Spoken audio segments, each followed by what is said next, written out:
नमस्कार मित्रांनो. कधी कधी वाटतं आयुष्यात एकटं राहिलेलंच बरं. रोज उठणे, आपलं रेग्युलर उठणे, रुटीन आपलं रेग्युलर काम करणे, रेग्युलर निवांत येऊन घरी बसणे.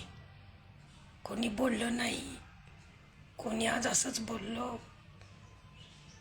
उगाच जीवाला हुरहुर लागते. तुमचं काय मत आहे? एकटं राहिलेलं बरं, जवळ का पार्टनर असलेलं बरं?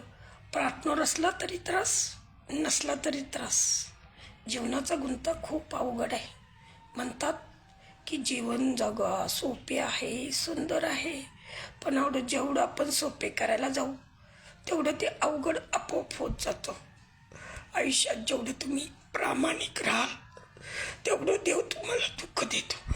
आणि जे लोक प्रामाणिक वागत नाही, जी लोक स्वार्थीपणाने वागतात ते सगळे आनंदी असतात, आणि जे लोक स्वार्थीपणाने वागतात, प्रामाणिक वागतात, त्यांच्याच वाट्याला दुःख येतं. त्या लोकांची कोणी कदर नाही करत.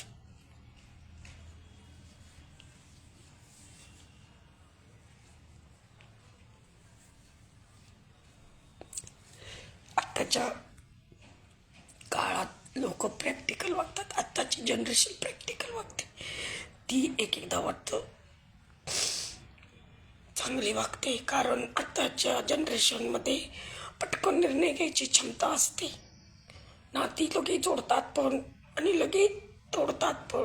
काही लग्नसुद्धा पूर्वी कसं होतं, लग्न झालं की बंधन आलं की ॲडजस्ट करत जाणे.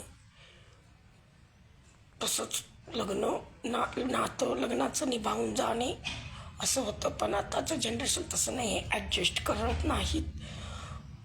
की नाही जमलं लगेच डिवोर्सचा डिसिजन घेतात. एक वेळा वाटतं आताची जनरेशन विचार व्यवस्थित करते, गुंतत नाही कशात, त्याच्यातून बाहेर पडते, नवीन आयुष्याची सुरुवात करते.